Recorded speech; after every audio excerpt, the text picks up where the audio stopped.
if you refer to the story that we have from the beginning where Maida was here up to now, this reflects the life of so many people, where people want to go from a mid-career, you want to go up, up, up, until you become some part of where you be a leader in your position, whatever our profession is. If you're in office, you can be like vice president. If you work in a corporate, you might want to become a CEO. If you want to be in a political race, you want to be like minister or you want to be a president. But these people, they came from different background and they have different level of energy. Each of us, we meet every single day with a new person, right? We meet new person, and every time we meet a person, we can start to gauge, we can start to measure their energy. Some people has this high energy that we can feel, wow, this person has something. Even you can compare between speakers. There are already like 17 speakers here, and even you can measure their energy. So what makes this energy? Why some people have this more powerful pose? Why these people are less powerful? Why these people are warmer than the rest? Why these people look so present? This is what we call charisma. Charisma is something that is really, really key and important when you reach a leadership position. And when I say leadership position, it's not always formal position. Because charisma is about leadership. Be it you are a formal leader, be it you are an informal leader, at least when you have follower, you are a leader. If you say something in social media and people listen to you and follow you, you are a leader.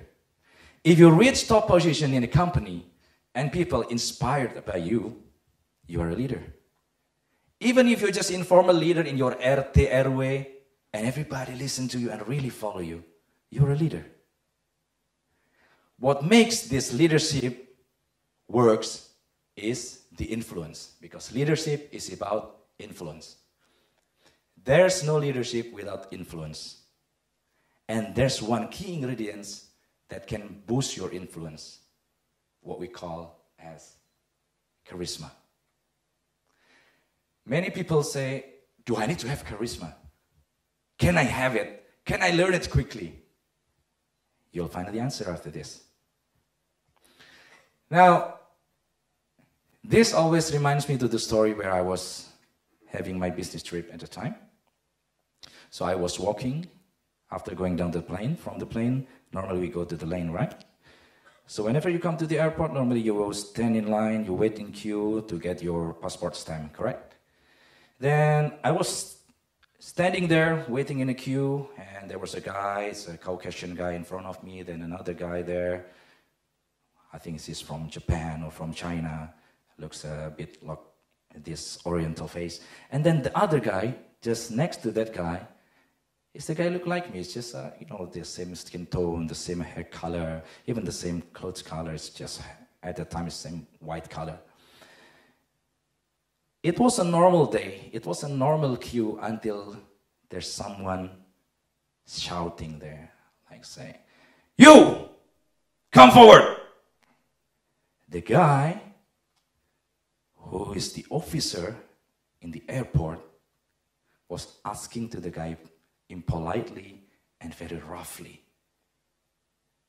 Then getting the document and asking, "What are you doing here? Why are you coming to this country? What are you going to do? How long are you going to stay?" It's like an integration in front of other people. Now, if you are in the position, if you are there, if you are that person, imagine how shameful it is for you, right? Then this story goes on, conversation happened, and then the guy just let this poor guy in. Then come to the next one, the Oriental guy goes in, and then the Bule guy, the Caucasian guy, walks on, and then it's my turn. So I was thinking, oh man, that guy was killed in front of others. I'm going to be the next victim. But then I just raised my pose. I tried to, build my confidence, and I just walk and just put my document there. And then the guy, the officer, just looked at my document and just, all right, it's time, welcome. Why that guy had different treatment than me? And I don't feel proud. I don't feel that I'm better than that guy. So out of curiosity, I walk around to find that guy. Walking there, here, everywhere. And I found that guy sitting in the corner next to a donut restaurant, and he was just sitting on the floor. Imagine, this guy was just got an experience, humiliating experience, and he was just sitting on the floor. That's already bring down the class, right? So I spoke to the guy, excuse me, can I talk to you for a second? And before he answered, he just looked at me like, you know, this sad face, long face, and he asked me a question. Are you from Indonesia? Yes, I'm from Indonesia. How do you know? Because you speak Indonesian. Okay, that makes sense, right? Then we talked, we discussed, and I asked him, what happened to you? What just happened? And he started to shed the tears. Man, Pa, this is unfair. This has always happened to me. I don't know why every time I walk to that lane, I was feeling like I'm not human. I'm brought down. I'm broken. I feel like I am in the lower class. And I'm sure that doesn't happen to you. He started to point the finger at me. I want to help. He pointed finger at me. So we discussed, we talked. Long story short, I said, do you want my help? Do you want me to help you so you can become someone who is respected? Someone who will not be treated like that. Someone who will not be seen as a lower class. Then we agree. We spent about 10-15 minutes. We discussed, and then I left my number. Then we say goodbye. Bye. 1 month after that, no news. 2 months, nothing. 3 months, nothing. After 7 months, suddenly in the afternoon, I received a BBM at the time. BBM message. It's not SMS. At the time it was BlackBerry Messenger. Saying, good morning, good afternoon, sir. I'm the one that you helped at the time 7 months ago, and I'm already now becoming a leader where I am work on. And ladies and gentlemen, in that country, as a lower social worker, it's very seldom someone can reach that position at a high level. And this guy made it. This gives me a big lesson. That guy, at the lowest level, he can learn something. What about us? I'm not being proud that I'm higher than him. I'm not being proud that I'm a higher social class status level, but the learning is that what I taught to that guy is the same that what I learned from someone else. It's something that is shareable, teachable, and it's a skill that everybody can master. And today, in a very short moment, I'm going to share it with you what actually I taught to that guy. Are you interested? Good. Right, so you saw these faces, right? These faces, all of them are charismatic faces. Now, this guy, Joseph Frank Bernstein, this is a professor of Pennsylvania University. He mentioned this like this. Charismatic leader will make this team more committed and give than what is expected. Now imagine if you are a leader, you ask for one, then your team give you two. That's good, right? Because you have this charisma. Another expert saying, Olivia Fox-Caban, she said, if you have charisma, then you can get people, bring results. And this is a real story of one of my team, one of my coach at the time, coachee, sorry. I have this effort class, and one of the girl or the lady that make me proud is this one. Just after the coaching, she said, I can motivate my team to deliver 40 times sales than what I have. It's not to prove that my skill is good, but to prove that charisma works. And I would say as a disclaimer that this is not the only skill that might make this person can sell 40 times 1,000.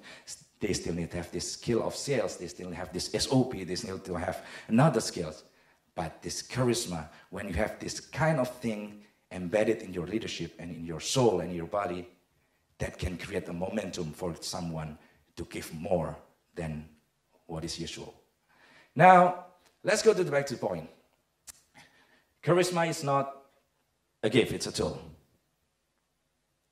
Tool, meaning that something you can learn. Myself, I have mapped all these charisma ingredients into 27 qualities. That will take a week for us to understand all. So I'm going to share with you only 3 of them, that you can master instantly? Would you like to know?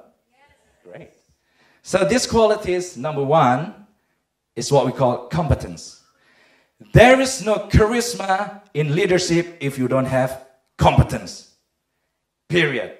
And this competence, what makes you bring the results. There is no leadership if you don't bring the results.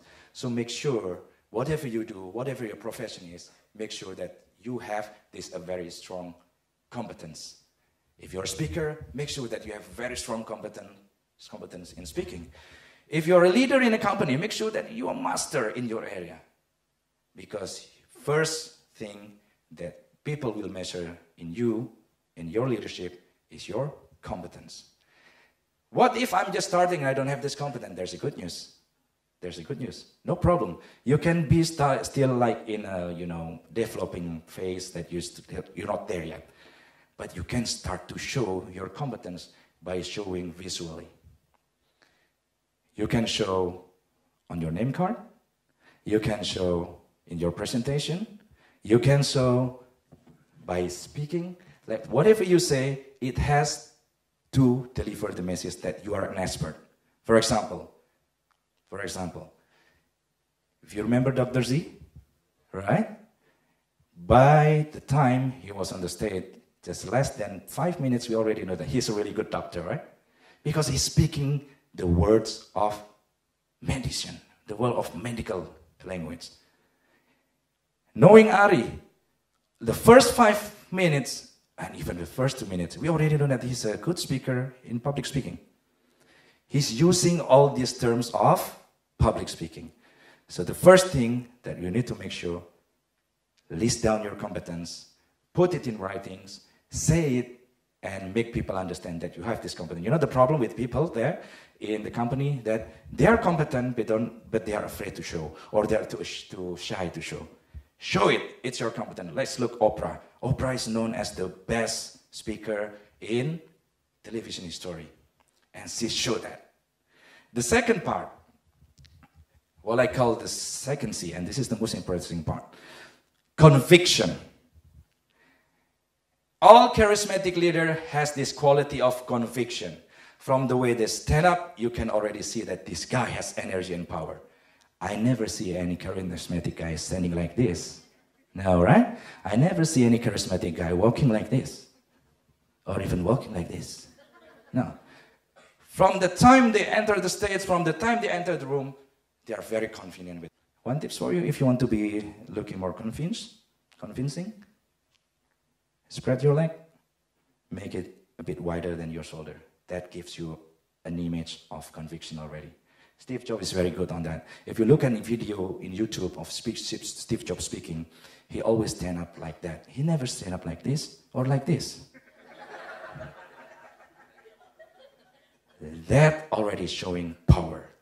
The second part of showing conviction is from the way you speak. The previous speaker saying, use your body language. Your body language speaks 7 times louder than your words. So learn this body language. The books are there.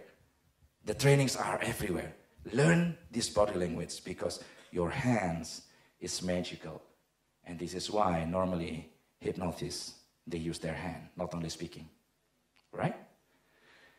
The other part of conviction is the use of language. And this is very important. This is one that you can master instantly. Start to avoid the words of non-conviction. For example, I think, maybe I go there. Why don't you say, yes, I will go there? That's conviction. And if you're bounded by religious rules, you can say, I will go there, inshallah, which is no problem. And make sure it is a real inshallah, not Japanese inshallah. Okay?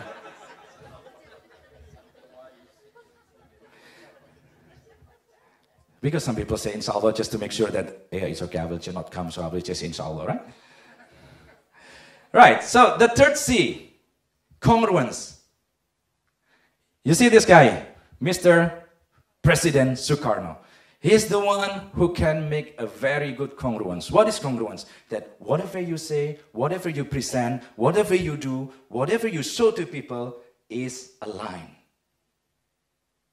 When you say going up, your hand going up. You don't say, let's go up. Doesn't make sense. If you want to show that you are a leader, appear like a leader. Mr. Sukarno was the first president and first leader in this country. Ever wonder why Pak Sukarno wearing these military clothes? Why not like JFK at that time, wearing suits and tie? Because he wants to show that out of my competence, which is C number 1, I have competence of leading this country. But this is the era of independence, and I am the highest rank of military leader. So I'm going to show that one with my military outfit. And everywhere he's holding this kind of stick, right? Showing his power and his rank in the military. He can wear anything. He can wear batik, because batik is also one of our pride, right? But he chose that to show congruence. Why Steve Jobs wearing jeans and wearing black shirt? Just to show that I'm relaxed, I'm a creative guy. Now imagine if Steve Jobs wearing all these formal suits. Apple is just like other company. So start to think what you want to present to others and start to be congruent. If you want to be like a millennials, appear like a millennials. Don't appear like a Gen Y. Now I'm going to give you some examples of congruence. You know this guy? Probably. Obama. Very nice presentation. Very convincing. Yes, we can. But do you know that Obama was like this before? And this is Obama. He was smoking pots. Can you imagine if Israeli on the president, he looks like this? Will you choose this one? Will you vote for this one? No. Another one. You know this guy, right? And we've been talking about that if you want to be charismatic, you want to look nice. No, actually. Look at this guy. Who's this? Gandhi. Gandhi was the leader of the lower level class in India. And he's working with millions of people there to get the independence from the Britain, right? But do you know that actually Gandhi was actually a rich guy? He was a lawyer. And he looks like this. But if he leads the person or he leads the people in India at lower class wearing this suit, do you think people will follow him? No, because there's no congruence in this message and the appearance. Another one. Do you know this guy? Benazir Bhutto. Very, elegant, classy with the glasses, with the diamonds there, and looks so Islamic. But when he was studying, he was like this.